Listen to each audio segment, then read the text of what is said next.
another edition of Grown Folks Business. It's a beautiful Thursday. Can I tell you, it's still, to Andre's point, Jay Dwayne's point, it's still so prevalent. And I know I'm tired. I can't imagine what you guys are like being in that skin and like, damned if you do, damned if you do. And wholeness. I want to live a life without any lack. And that's my ultimate desire. And it's really about inventory, if you will. Whatnot. And you get really busy and you get on a train track that just carries you through a number of years. We shared with mom and family that, we won't be there. We won't be home every Christmas. With birthdays that we'll celebrate. We'll call, we'll celebrate, but it might not be on that day.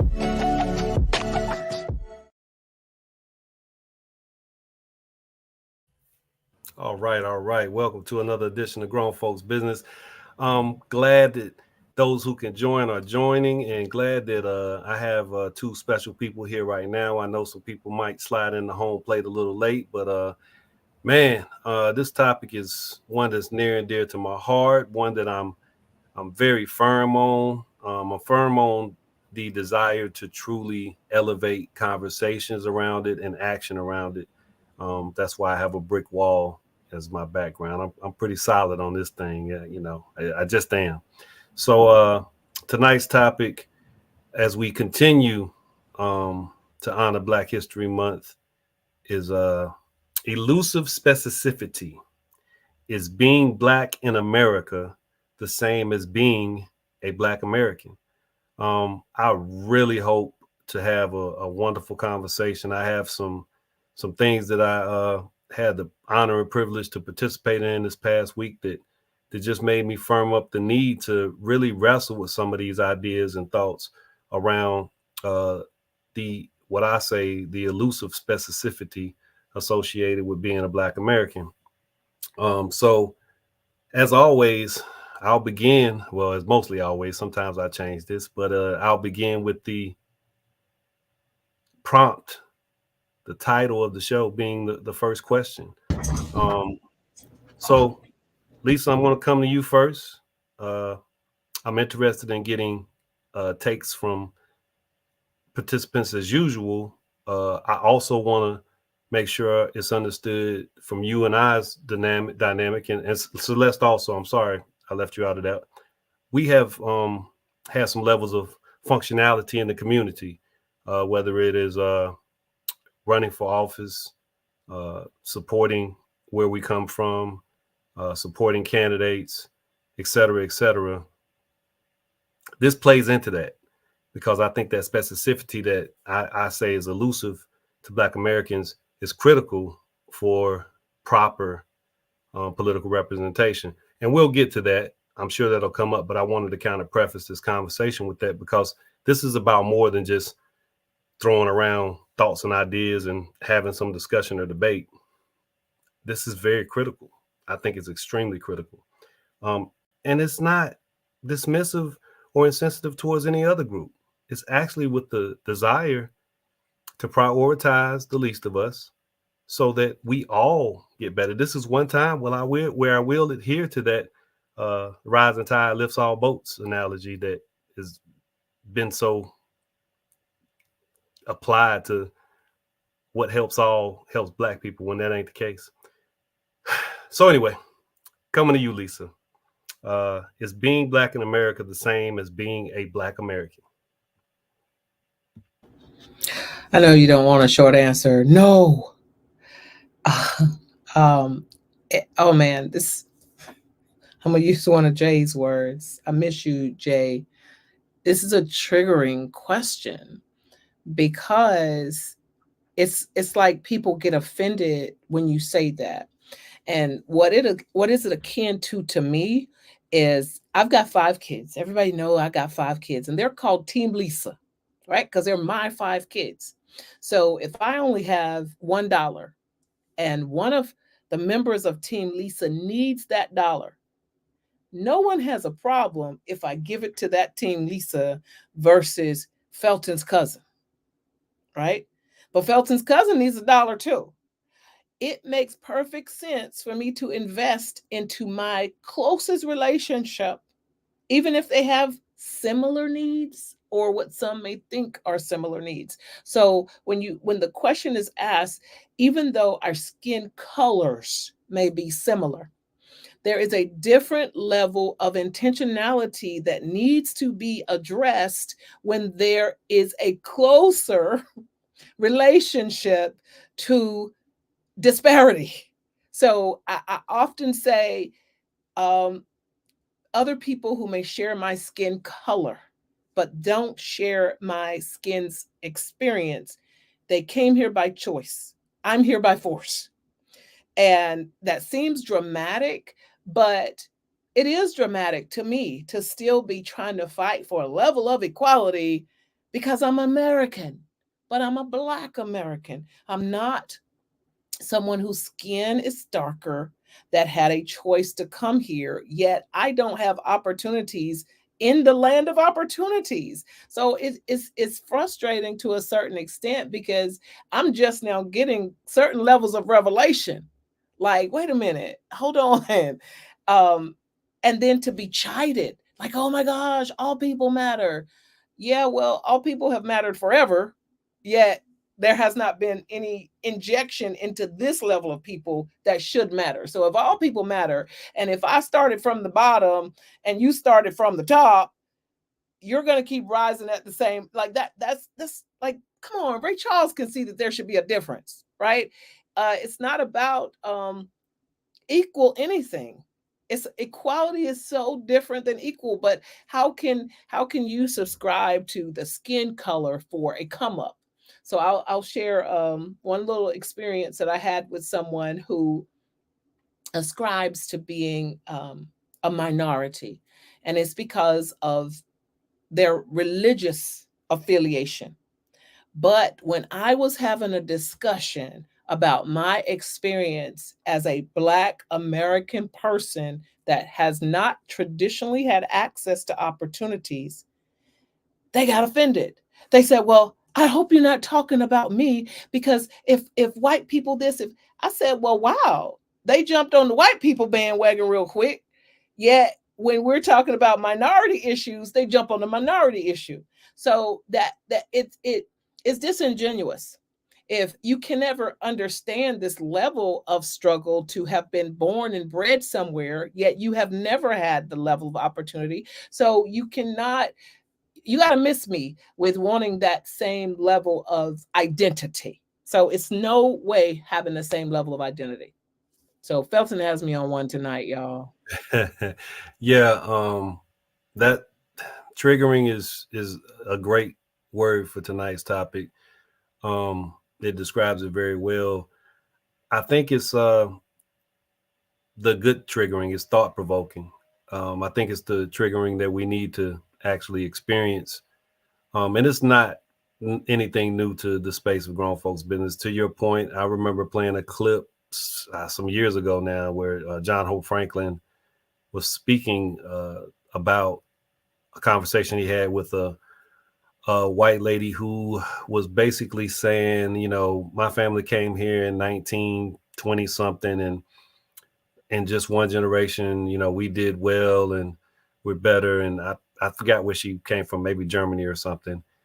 And his response, I'm paraphrasing, is, you know, as you indicated, Lisa, there's a level of insincerity in regard to not truly engaging in and allowing for context to play out, because her and her family's ascent in America had to be supported, whereas some people who have been here forever, generation after generation, as Du Bois said, and I've said in the space before, as Du Bois said in Black Reconstruction, you know, after the failure of Reconstruction, the slow turn back towards slavery began. And it's in many different ways, shapes, and forms, but there is an oppressiveness that is experienced. Doesn't mean it is embraced. We're not a monolith. Everybody don't think the same. Everybody don't see their plight the same. But acknowledgement is what we're striving for, to a high degree. And one of the bigger pieces of this puzzle for me that I often elevate in these type conversations is that if I was a blonde-haired, blue-eyed white woman who knows what I know, I would still find myself on this side of the fence on this matter. This is not just because I'm a black male, a black American male. This is because everything I've looked at and researched and read and been introduced to tells me that there's a lack of specificity, intentional or otherwise, in regards to black Americans. Celeste, coming to you. You gonna make that adjustment? Well, is being black in America the same as being a black American? when I first read the statement, the first thought that came to my head was Candace Owens. She's black, obviously. She's in America, but I wouldn't consider her a black American because she does everything possible to put down the black American community, negate the struggles that many of us face, negate racism, negate the history of how black Americans got here, negate the struggles of the civil rights movement. I honestly equate her to somewhat of Nikki Haley talking about America has never been racist, and then talking about the Civil War, but refusing to say that the Civil War was about slavery, when literally, what was it? Two or three of the states that seceded cited slavery specifically as the reason that they were going to war and attempting to secede from the Union. And it's weird because you can't say like social figures like Kanye West because he's in a monolithic world of his own. Like, I don't know what's going on there, and I don't necessarily think it's a race issue. I think he has mental health issues. But a lot of political figures and a lot of social figures attempt to move themselves away from Black Americanism and how we as people got here. If you ask me, though, the definition of a Black American, I'm going to tell you it's a descendant of a slave, a descendant of the Jim Crow era. If you ask me about being Black in America, coming from an African nation to America, you have a completely different experience. I'm not going to say you don't have trauma because Europeans went into Africa and tore it up, but there's a reason that the Black American history and the Black American struggle is taught in different nations, because what? Adolf Hitler sent Nazis over here to study Jim Crow to learn how to segregate Jewish people from what he considered German. Gosh, I forgot the name for it. The Aryan race. Yeah, to learn how to separate. So America was obviously an example. It was obviously bad. It was obviously torturous because other nations used policies of America to then go on and segregate, and I'm not going to say enslave, but I'm going to say imprison different groups of people. I mean, shoot, European countries studied American behavior to go into Europe and not going to Europe. European countries studied America to go into Africa and figure out how to destroy, destabilize, and demolish those governments and harm those people. But if you talk to somebody who is an African American, their take on how the American system works without those hundreds of years of abuse, oppression, and XYZ in the back of their minds, they're going to have a different perception. So I believe that there is a difference between being Black in America and being a Black American for those that are Black Americans and then try to not be, or try to downplay the race and the history that we are. And there's also Black people in America who I would put in that same category, who are Black, they're in America, but they are not Black Americans. They are African Americans. They come from the African continent, and their understanding of what racism is in America can be completely different due to the fact of, if you, like me, Lisa might, you and Lisa probably got the same thing. I've heard the stories about like my great grandfather being worried to walk down the street because he owned his land and he thought he was going to be swinging from a low limb if the white people caught him. I heard the story about how my great grandmother was delivering babies in a shack because they couldn't go to the hospital. Like my nana, she was born in a house. Her aunt and her grandmother birthed her because in 1928 there was no hospital in, what was it, Oak Ridge? I don't know if she was born in Oak Ridge or Pleasant Garden, but there wasn't no hospital for him. I mean, my mother was born in 58 and she was born at L. Richardson Hospital in Greensboro, which was the only hospital for Negroes. So having those stories and knowing your history, like, oh, we as Black boys couldn't do this coming up. My dad growing up on a hog farm, again, his father was afraid to get hung because he owned his farm. He thought the white men were going to come and burn it down. And he owned his farm, but still they had 8 Black children. There was a certain fear that my grandmother lived with sending her kids to school, and they had to go to the Black high school, not the white high school. And when schools integrated, they were afraid of rocks and things being thrown at them and people coming to their homes. If you are Black in America, but you are African American, you don't necessarily have that trauma. You didn't grow up at the table hearing about somebody being afraid to be lynched because they were just trying to feed their family. Yeah, that's a big piece of what I think needs to be understood by those who fall into a place that is racist by nature, has been racist by nature for an extremely long time, and then don't see race or don't see color or don't see struggle, et cetera, et cetera. However, I'm not painting every Black American's picture as one that was dire and filled with oppression. I'm just saying, dadgummit, there's a difference that we need to highlight. And inside of that difference is a lot of variety. Everybody doesn't have the same life experience. However, on an arc, we can acknowledge that there is a significant amount of everything that you stated, Celeste, that has to do with struggle, strife, oppression, disregard, segregation, exclusivity, economic disparity, etc. There's a lot that piles onto that when you look at the specificity associated with what it is to be a Black American. Or ADOS. I will shout out ADOS. That is an organization that is doing political work to be specific about this, which is, I think, what is critically needed. You have to be specific if you're going to ask for something. It can't just be for everybody at certain points. It can benefit everybody. Why? Because it benefits the least of us. That benefits everyone. How much further could we be if we just acknowledged that and did something about it? So let's come back to you real quick. And some of what you guys have already answered is going to answer this question, but I want to make sure I ask it anyway because there's an opportunity to expand. Why does America embrace a generalized Blackness when other countries don't? There's clear specificity in other places outside of here, but when it comes to Blackness in America, it's generalized. And it's, real quick, Celeste, just to add this in, some of my rationale for saying I gotta table this is visiting the African American Museum up in DC. I'm not a big fan of even the use of African American anymore. I prefer Black American or ADOS right now because we need that specificity. But as I'm going through that museum, it acknowledges that Black people became something else in America, but then it goes right back into this realm of kind of scatteredness and all-inclusive Blackness. So why does America embrace a generalized Blackness when other countries don't? America embraces it because Black people make up 13.8% of the population. I don't know. I haven't looked at that number in a while. And it's expected to decline because most Black people are not having more than 4 to 5 kids anymore.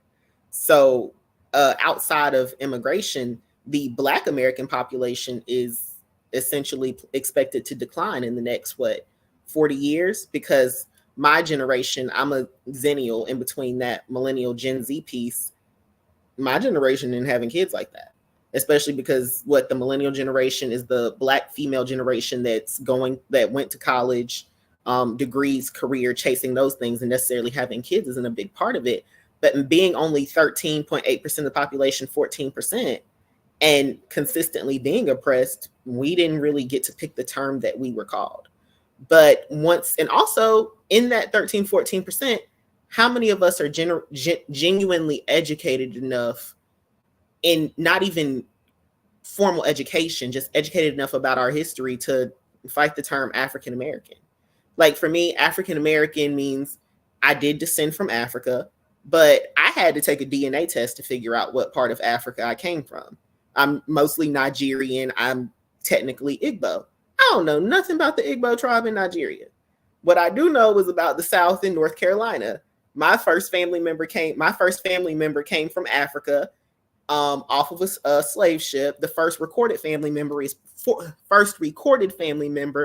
prior to the war, and that's simply because they were willed to somebody in a white man's will. So the reason that the term sticks is because most people can't fight it, but also most people can't fight it due to education, but also we didn't technically pick the term for ourselves. And with that, most people are not going to fight it because Black people in America are just starting to develop an identity. In the last, 100 years, I would say, is Black people formally developing an identity for ourselves, with our music actually being on record. Like they weren't necessarily able to go into juke joints. They weren't necessarily able to go into slave cabins and record the music. Now we have a culture of our own and it's developing, so we can name ourselves Black Americans if we choose to. But at the time the term African American was basically created when Black people had no say, and also it was used to replace calling Black people the N-word and Negro all the time.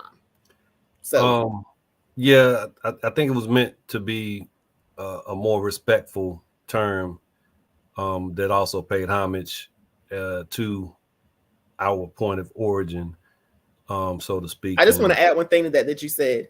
My grandmother's birth certificate says Negro. My mother's birth certificate says Black. My birth certificate says African American.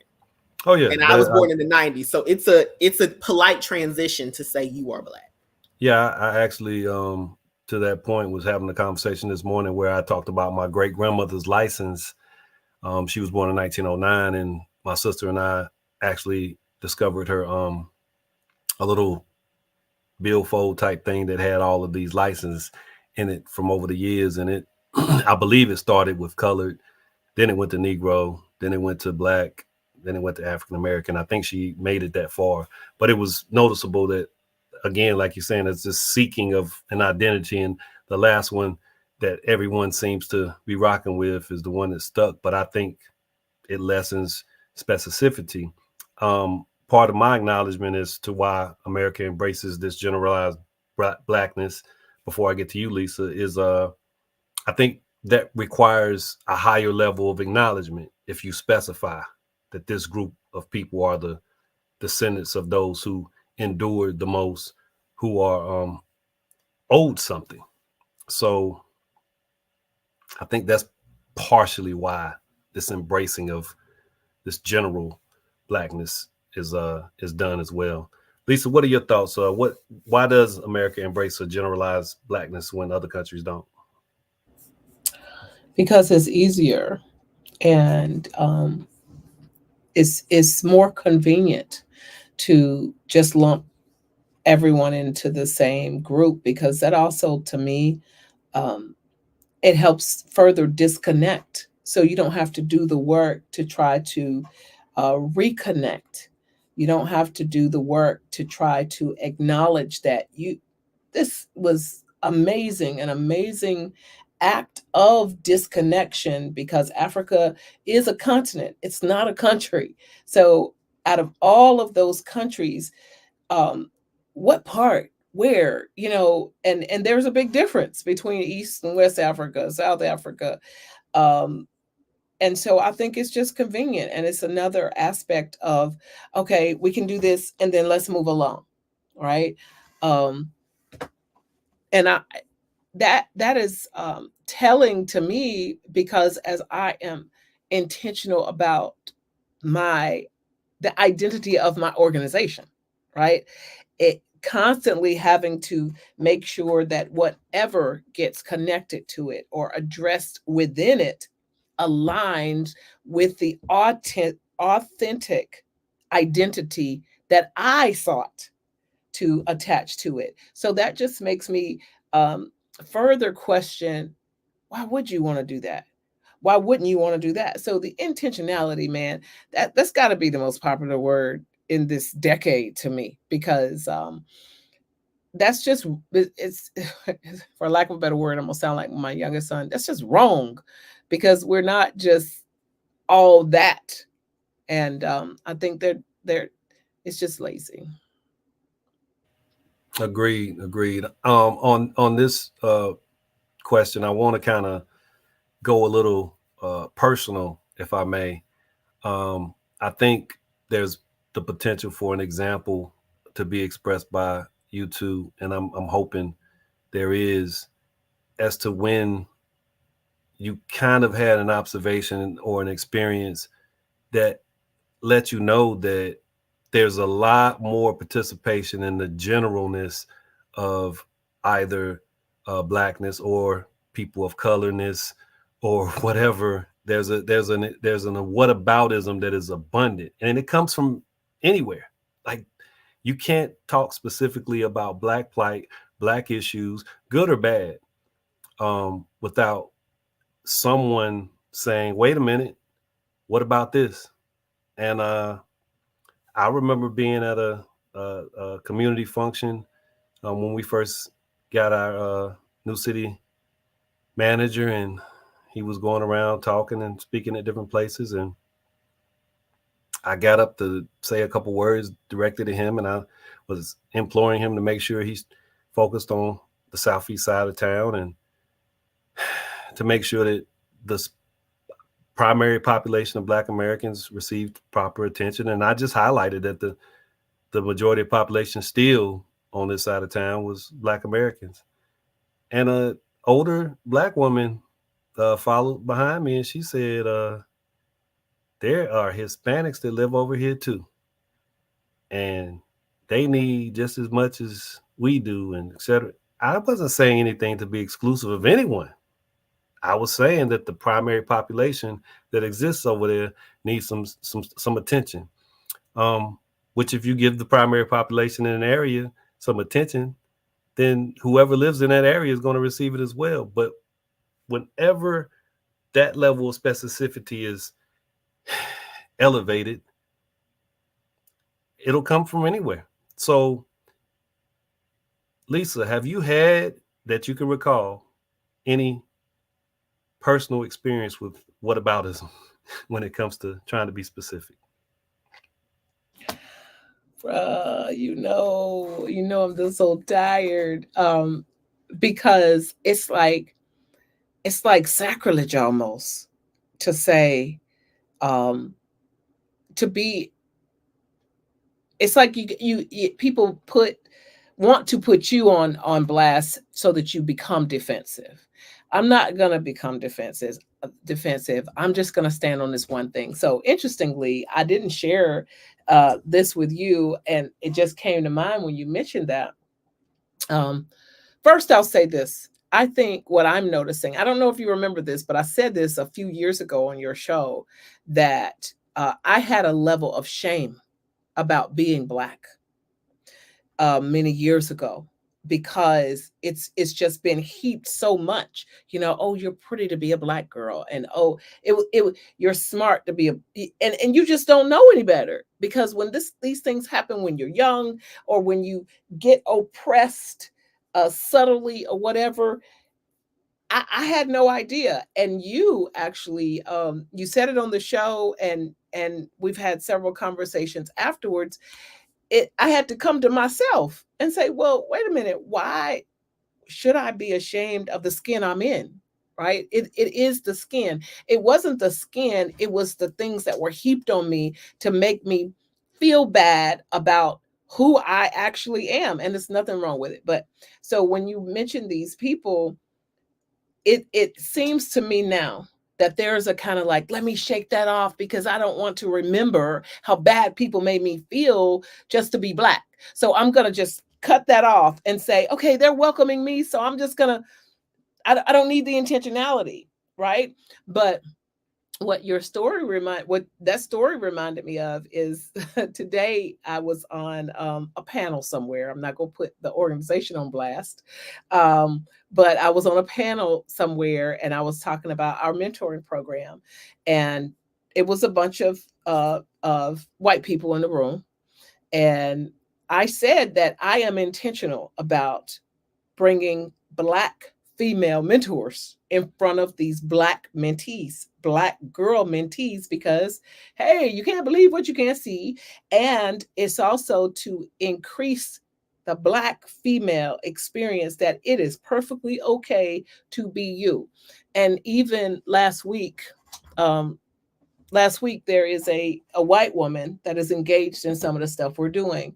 And last week there was a presentation that was supposed to have been African dance, but I didn't like it.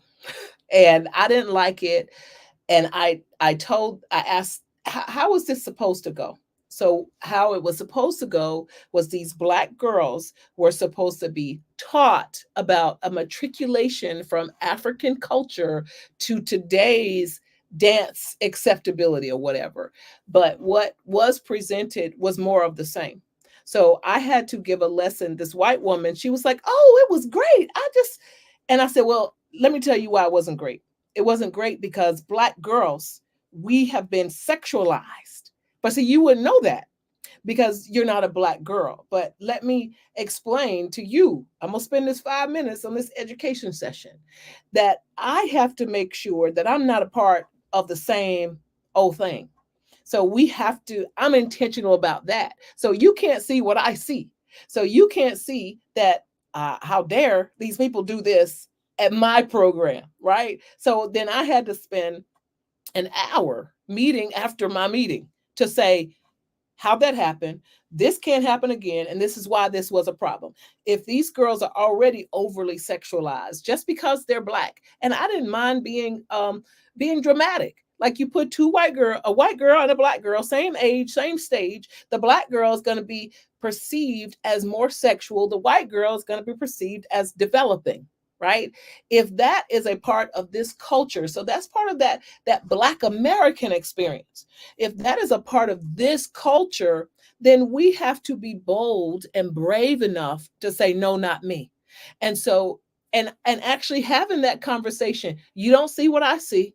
But if you're willing to accept what I'm sharing with you, then you can come along with me. But if you try to combat what it is I'm saying, because this is my experience, right? It's not yours. And then what I'm pointing out to you is that what you were saying, Felton, I see that shame. I see that people, the older generation, they're still carrying that shame because they're not open, right? I was open to what you had to say, and I had to come to myself and do a little thinking. And then I was like, okay, so it's cool. I belong everywhere, but it's a transition, right? I'm not all the way there. I was scared in Idaho.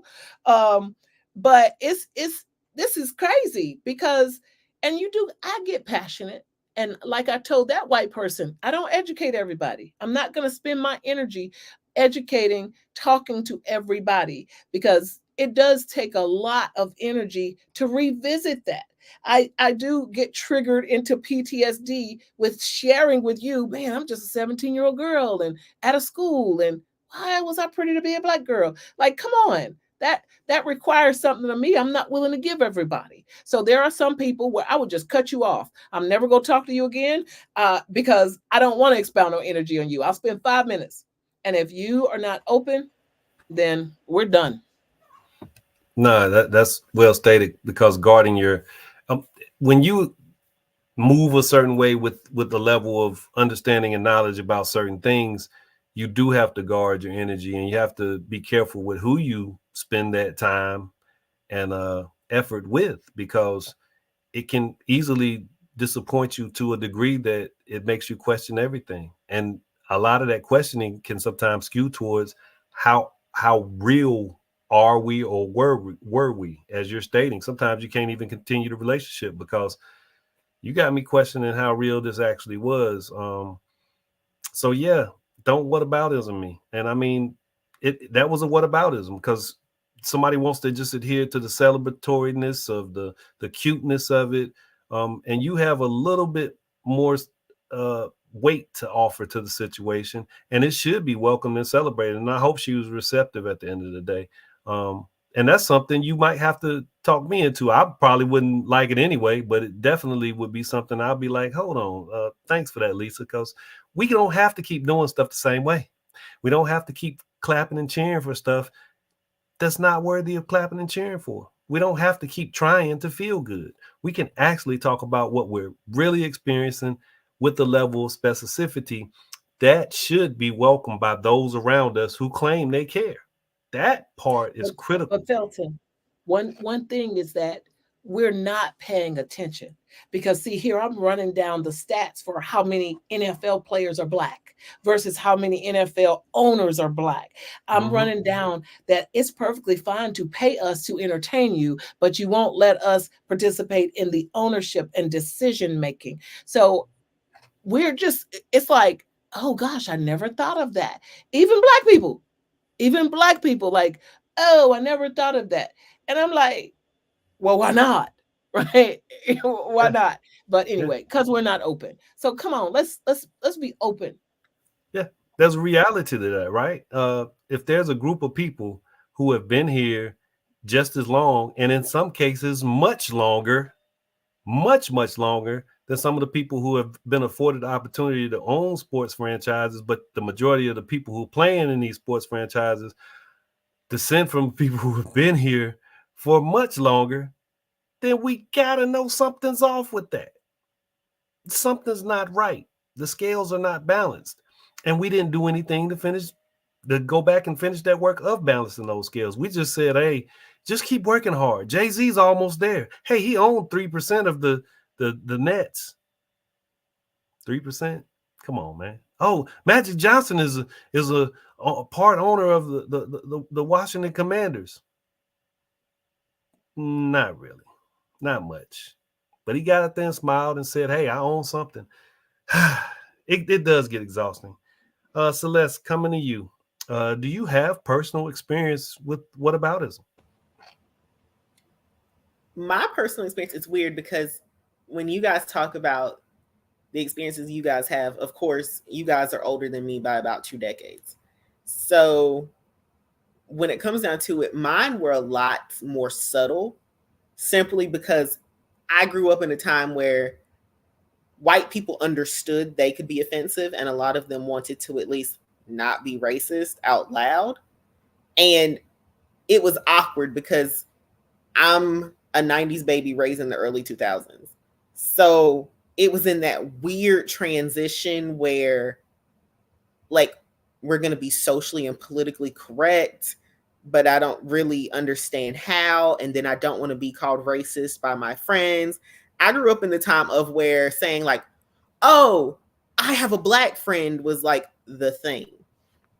And for me, the first awkward experience that I had with it was I was in 3rd grade, and I'll never forget this.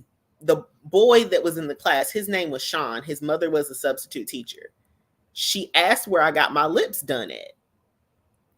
Now, yes, I was 8. So 1, you can't even get lip injections. You're 8. But she asked where I got them done at. And, you know, me being 8, I had watched TV, so I understood she was talking about like plastic surgery. But honestly, I even till this day, I can't even say it was racist. I can just say she was genuinely like just ignorant. Like because I went home and told my mother she's not clued into these things. Like, she was raised around, amongst, and with the white people. Like, I feel like she's so numb to the racism that it just doesn't click for her. As I get older, I'm like, when white people do inadvertently racist things, that was what she did, because I think she genuinely thought it was a compliment, and she genuinely like was expecting me to be like, oh, my mom took me to so-and-so surgeon. Like, she was expecting a real answer on who did them. And then as I got older, I went to predominantly white schools, and it would just be one of those things where, oh my God, you're so smart. Oh my God, you're so this. Oh my gosh, you're so that. And when I announced which college I was going to go to, because my original intent was to go to UNC Charlotte or Clemson. Going to A&T was an accident. My friends applied, so I applied with no intention to go. And my counselor never sent off my transcripts. She was an older lady. she genuinely forgot. Like when I told her, I was like, you never sent my transcripts off, because Auntie messages me in March when I'm still waiting for my acceptance letters from Clemson. I'm like, why haven't I gotten it yet? I go to her and I'm like, Miss So-and-so, I was like, you still haven't sent off my transcripts. She looked at me so confused. She was like, what do you mean? And when I said I was going to A&T, most of the white people in my class group were like, oh, you're going to a Black college? That's so just not what we expected. And I was just like, well, that's what I'm doing. I was like, if I don't like it, I'll transfer after the first year. Obviously, I loved it. I stayed. I rocked my Aggie pride real hard. I go back to A&T and teach with my professor sometimes. And going into the adult world, it's having to be twice as good consistently. Like, I got my master's degree from Johns Hopkins. I went ahead and said, okay, I'm going to Johns Hopkins because Johns Hopkins has a name to white people. Like, when people see Johns Hopkins on my resume, they're like, oh, you're really smart. And then I chose UNC Law School because of the name. Like, I wanted to go to Central, but I understood that I need to go to UNC because it's ranked in the top 20 and UNC Law has a name. Get to law school, figure out nobody cares about what law school you went to after your first job. But hey, chose it, you have a name. Going to get my PhD, I'm not going to say which school I've chosen yet, but I chose what school I'm going to get my PhD from simply because it has a name.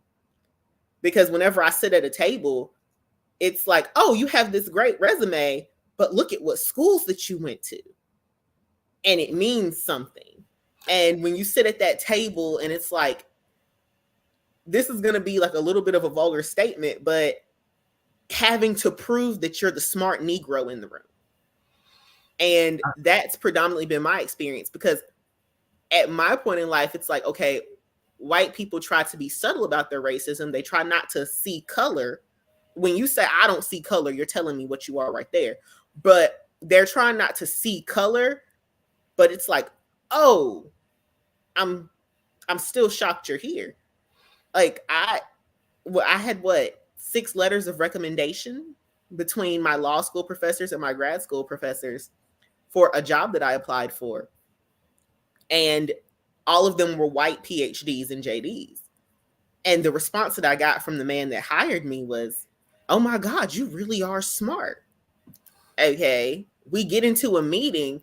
It's 17 people in the room. And I'm not going to call out the company because I got to see them soon. The guy that was talking back to me, he kept on making these small statements.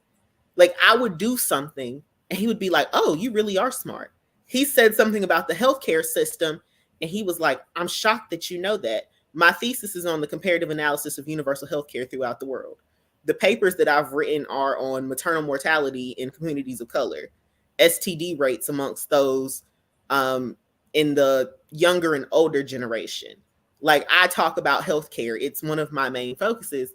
He makes comment, he's like, oh, you really know what you're talking about. You really know what you're doing. And you could visibly see that he thought these were compliments. And then I haven't forgotten what I said.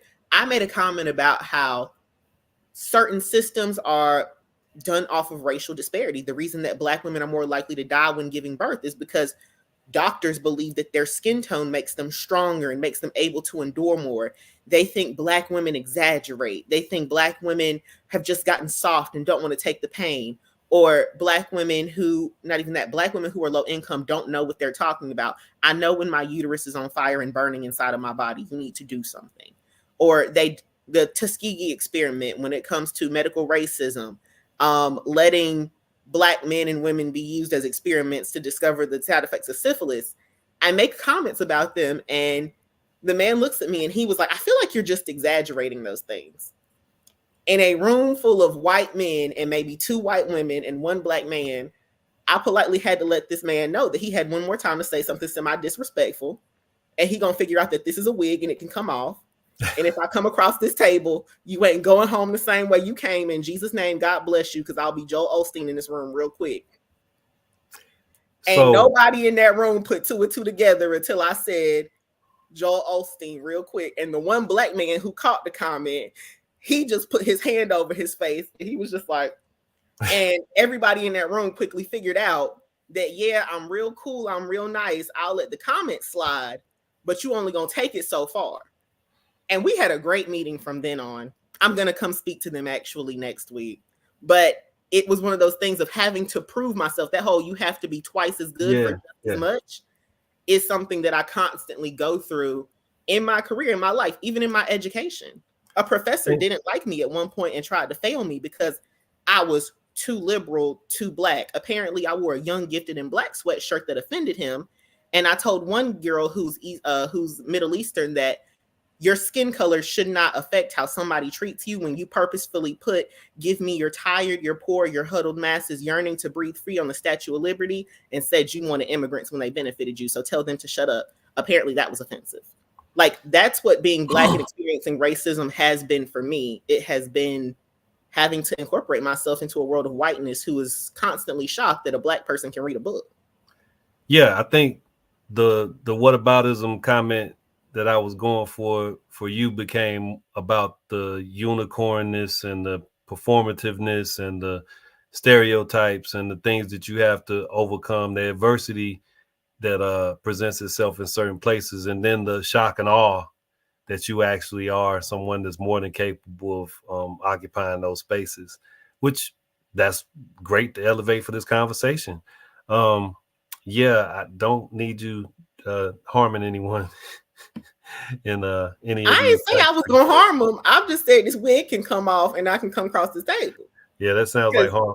Janae, glad you could slide in here before we get to going, because we getting close to that time. Tonight's topic, which I know you know, and you were definitely trying to get here.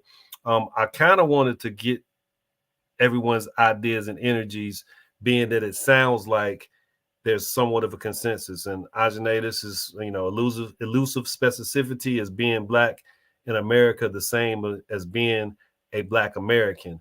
If you can answer that really quickly, I want to go around and get one last question in that I think kind of wraps this thing up with a bow. So if you can give me a quick and dirty, but clear answer is being black in America the same as being a black American? I think metaphysically that it is. And I want to nuance something. The Black experience, and regardless of what anyone thinks about Pan-Africanism, there's one fact that remains true.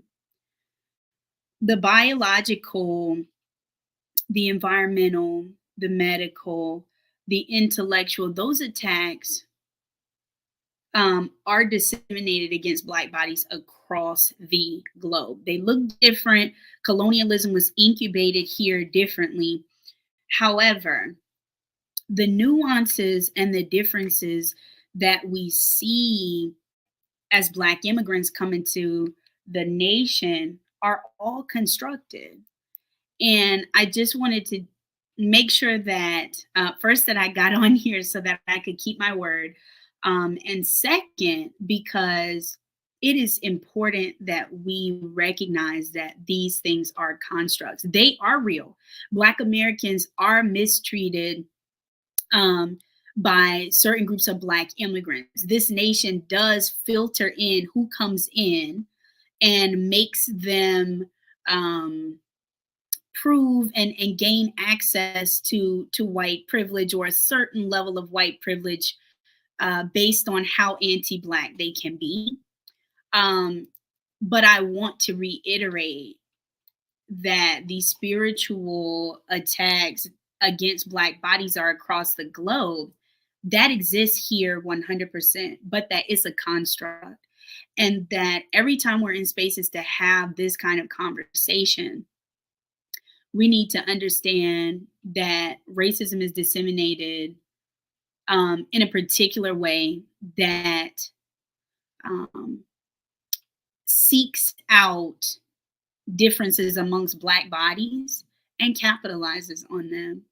And it does so in an invisible way, and in a way that makes us internalize that and do that amongst ourselves. And so I think that's one of the points that I wanted to hammer home. And that is absolutely with respect to the rest of the historical record, there is a long legacy of Caribbeans coming into this nation, leading Black Power movements, leading movements. There's a long history of sharing education amongst Africans coming over here, Black people from Europe, vice versa.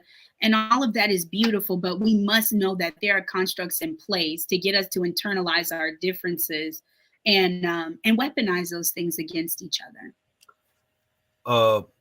Thank you for sharing that. And yeah, I wish you'd have got here a little earlier, because to slightly push back, and I'll do it quickly because I want to get this last question in, and it's not to up the debate.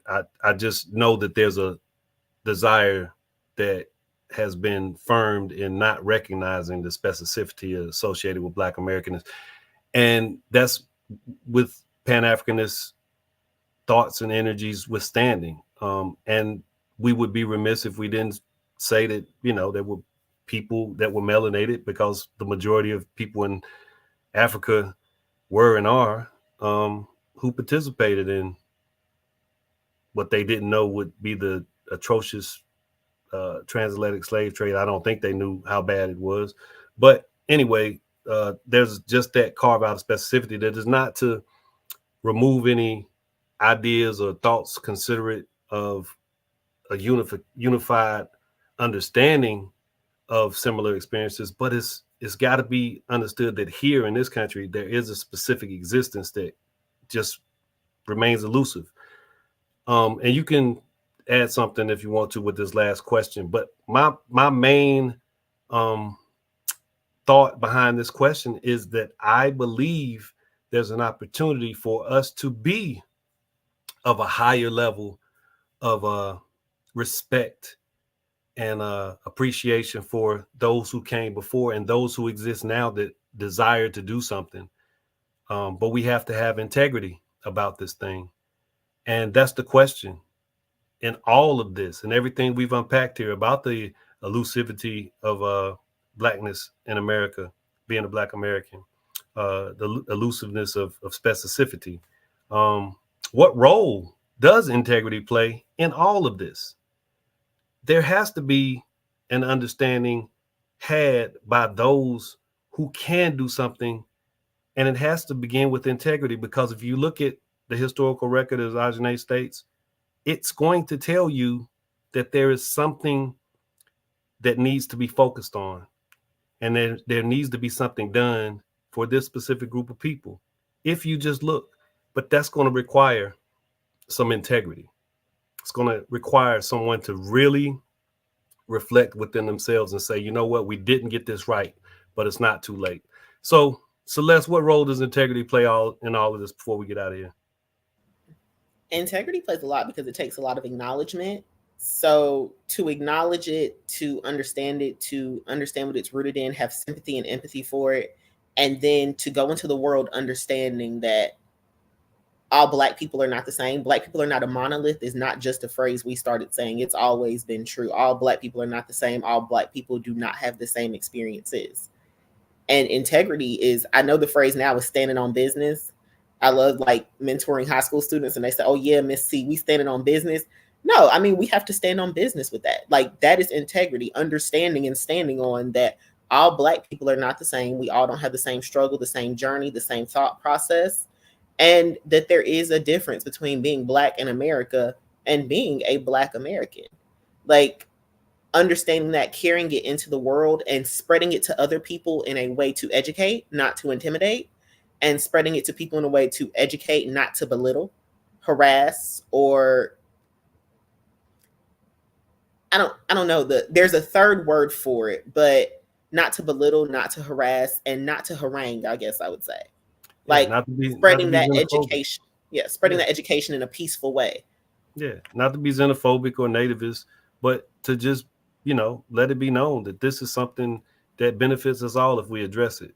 And one thing that you just said, nativist, Black people, of course, can be nativist, but understanding that Black Americans did not choose to be here in most cases. When I say Black American, I'm specifically referring to somebody in your family was drugged off a slave ship. starting in 1619, and it didn't really stop until 1805, 1809, and then you still had them illegal slave ships coming in. I'm talking about that. I feel like when you say Black American, somebody in your family got a whip put to their back at some point. When I say Black American, that's what I'm referring to. Somebody in your family was scared of slinging from a limb. Somebody in your family was afraid of a white man shooting them for existing. That's what I'm talking about when I say Black American, and I want to be specific. Yeah, that's the lineage. I mean, there's a lot to unpack there, but there was a lot of birthing going on prior to 1808, and definitely a lot more after. But yeah, definitely, there's a lineage that we have to highlight and be specific about. Lisa, you still there? She might have stepped away. Okay. No, yes. Oh, still there. Okay. What role does integrity play in all of this? Integrity is my favorite word because a lot of people talk about honesty and so on and so forth. Integrity is just about depth of accountability and responsibility. And you cannot move forward by faking the funk, being a 5%er and saying, yeah, but, and what abouts and all that. So integrity is the core of responsibility and accountability and honesty all wrapped up in one. And it is the balm. It is the balm, it's the surgery, it's the intensity that is necessary to do anything that is substantive, not this play stuff and the Band-Aid stuff, but substantive. So yeah, integrity is like the be all, the end all. So thank you for encouraging me. And I told y'all about getting me turned up this late at night. I ain't gonna be able to woosah myself to sleep in an hour by having this, but it was worth it. Yeah, get you one. What is the app that plays the ocean in the background?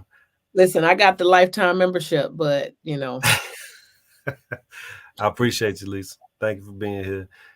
All right, Ajane, you get the last word, and we're gonna get on out of here. So it's been a long week, and some of this has been a part of my week, and I'm glad to be able to come to this space and share it. So you get the last word. What role does integrity play in all of this? I'll say three things. I think first, integrity plays a major role in Black bodies transitioning over here through the citizenship process. You have to have the integrity to say, I know that my history and my being was lied about on another continent. I can only take the true history of the Black American experience and not internalize stereotypes perpetuated by white supremacy and by a history that has left Black Americans out. And so that's the first thing I'll say. Integrity is going to play a major role in gaining the understanding and coming and saying, let me see how we can live together. And I think that goes for Black Americans as well. We have been lied about the Black experience overseas. We have been lied about some of the challenges, etc. We can come together in humbleness if we have the integrity to say, I don't know what I don't know. Let me find out from this brother, from this sister, and let's talk and let's walk together. Second, I think integrity must be had because there is a price that will be paid. Anti-Blackness in this country pays dividends. Sociopolitically, economically, it pays dividends. And so we must have integrity to make sure that the worst parts of each of us as individuals are not weaponized against one another. The third thing I'll say is that integrity is going to bring you into humbleness and meekness of mind so that you can fully understand the spiritual experience that we're having as Black bodies across the globe. And that does include the arrival to these shores today via naturalization, citizenship, etc. Knowing and understanding and trying to humble yourself so that you can understand where Black Americans are and where they aren't, and vice versa. That to me is where integrity comes in.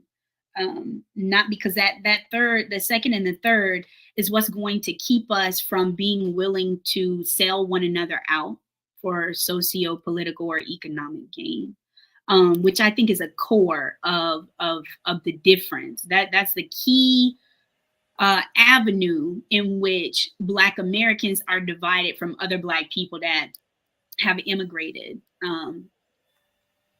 White supremacy says, here, we'll give you this if you hate one another. And I must say to that, there's a elevator that has a button on it that says continued exploitation of these people that have been here the longest, and there's a reward in it. And the energy can easily translate to where you're saying, Ajane, that it's a mutual animosity. However, it's less about that mutual animosity, and it's more about that acknowledgement and that integrity for coming to a place that encourages that type of behavior. We're not going there, you're coming here. So there's something to be said of acknowledging that. Let me push back, because all right, come give it to me quick.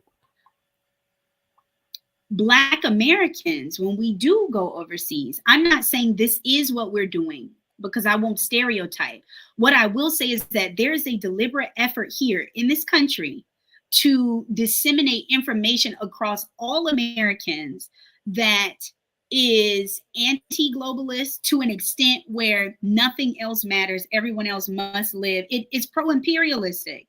And so what I will say is that we have to be cautious that we do not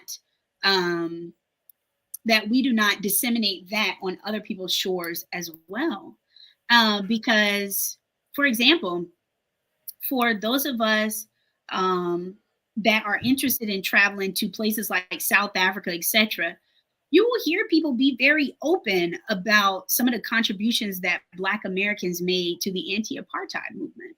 And so, like I said, we have to be conscious about some of the things on both sides that are done, because it is dangerous. And I fully understand that we are not going there. All I'm saying is that when we do, we must hold ourselves accountable for a Black consciousness that will allow us to elevate ourselves past even what has been done to us here, what has been taught to us here about other people on other shores. So, but we're not moving there in the droves that they're coming here. I will call you and we'll finish this discussion. You and I talk. You and I talk off air. Gotta go. We'll talk off air. I promise you, I'll call you. Hey, look, y'all have a wonderful night, and there's always something left on the table. I appreciate you guys, but I am a little tired tonight. Little tired. So y'all have a wonderful night. Take care. Thank you for hanging out with us. Stay warm. Stay safe. Grown Folks Business is out. Peace.